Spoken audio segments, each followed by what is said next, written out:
प्रधानमंत्री भारत रत्न अटल बिहारी वाजपेयी ने 13 अप्रैल 1986 को राष्ट्रीय स्वयंसेवक संघ और अखिल भारतीय विद्यार्थी परिषद के जिस युवा पूर्णकालिक कार्यकर्ता सुशील कुमार मोदी को सक्रिय राजनीति में प्रवेश करने की प्रेरणा दी, वह 30 साल के संसदीय जीवन में कुल 11 वर्षों तक वित्त मंत्री के रूप में बिहार की सेवा करने के बाद पुनः उसी कार्यकर्ता पद पर लौट आया है, जहां से उन्हें अटल जी ने आगे बढ़ाया था।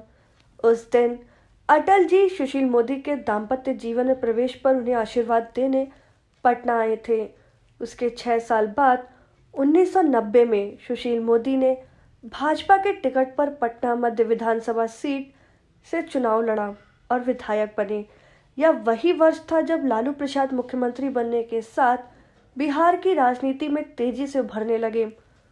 1995 में जब मोदी दूसरी बार विधायक और लालू प्रसाद दूसरी बार मुख्यमंत्री बने, तब मंडलवाद के आभा मंडल में लालू राज का सूरज दोपहर की कड़ी धूप की तरह तपने लगा था।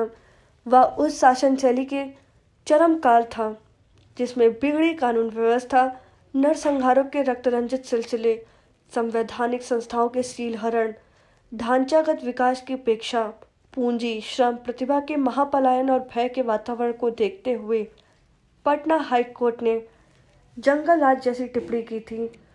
सुशील मोदी उस जंगल राज के विपक्ष के नेता हुए थे, जिसमें मुख्यमंत्री के विरुद्ध बोलना जान को जोखिम में डालना था। सड़क से सदन तक दहशत का माहौल था। अपनी पुस्तक बीच समर में सुशील मोदी लिखते हैं, मेरे संसदीय जीवन का सबसे कठिन क्षण हुआ था जब सत्तारूढ़ दल के एक दबंग विधायक ने बाह मरोड़कर उनके हाथ से कागजात छीन लिए थे। ऐसे माहौल में विपक्ष की राजनीति करना कितनी बड़ी चुनौती थी, इसका अंदाजा आज के युवा नेताओं को नहीं होगा।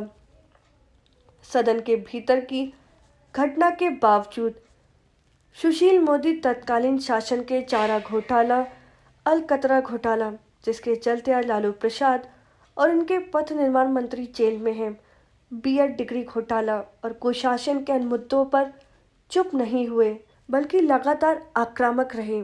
उन्होंने नेता प्रतिपक्ष और उप मुख्यमंत्री दोनों भूमिकाओं में जितनी लंबी, गहरी और चमकती रेखा खींची, उसे मिटाना, भुलाना या छोटी करना किसी के लिए भी आसान नहीं होगा। उन्होंने सत्ता के शीर्ष से संरक्षित भ्रष्टाचार पर कड़े प्रहार किए तो विकास की पटरी पर लाने में भी उल्लेखनीय योगदान दिया। लालू राबड़ी राज में जिस बिहार का वार्षिक बजट 34,000 करोड़ तक था, उसे नीतीश के राज्य में वित्त मंत्री सुशील मोदी ने 2 लाख करोड़ रुपए तक पहुंचाया और विकास दर दहाई अंकों में पहुंची।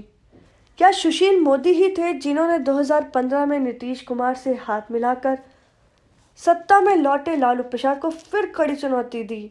महागठबंधन सरकार बनने के बाद 38 सीटें गंवाकर मात्र 53 सीटें पाने वाले हतप्रभ भाजपा प्रधानमंत्री नरेंद्र मोदी और तत्कालीन अध्यक्ष अमित शाह की रणनीति के बावजूद फिर विपक्ष में थी। उधर उत्साहित किंग मेकर लालू प्रसाद की पार्टी राजद पुराने रंग दिखाने लगी थी।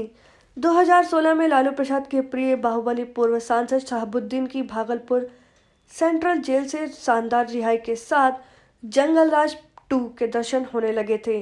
सुशील मोदी ने 2017 में महागठबंधन सरकार के उप मुख्यमंत्री तेजस्वी यादव के माल, मिट्टी, जमीन घोटाले उजागर करने के लिए लगातार 114 प्रेस कॉन्फ्रेंस किए, सबूत के साथ अपनी बात रखी।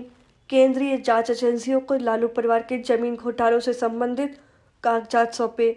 दबाव इतना बढ़ा कि महागठबंधन सरकार के मुख्यमंत्री नीतीश कुमार को इस्तीफा देना पड़ा। भाजपा के सहयोग से फिर नीतीश मुख्यमंत्री बने।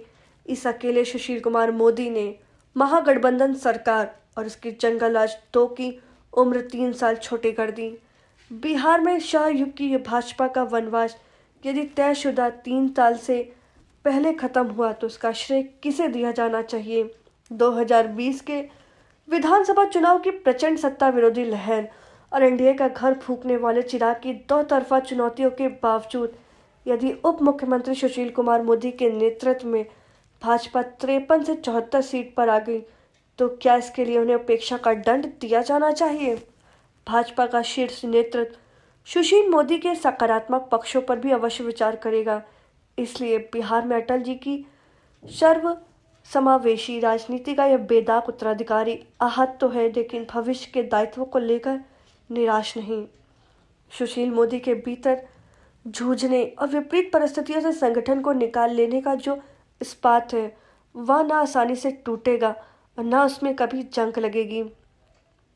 इस चुनाव में अगर सत्तारूढ़ एनडीए ने नीतीश विरोधी हवा के थप्पड़े सहे, तो सुशील मोदी अपने दल के भीतर देशपूर्ण एंटी इनकम्बेंसी के झटके से उप मुख्यमंत्री पद की दौड़ से बाहर हुए। लेकिन जब तक लालूवाद और नीतीश कुमार बिहार की राजनीति के दो ध्रुव बने रहेंगे, भाजपा सुशील मोदी को नेपथ्य में डालने की जोखिम नहीं उठा सकती। वरिष्ठ पत्रकार कुमार दिनेश की रिपोर्ट। अगर आपको हमारा वीडियो पसंद आया हो तो इसे लाइक करें, सब्सक्राइब करें और साथ ही बेल आइकन दबाना ना भूलें।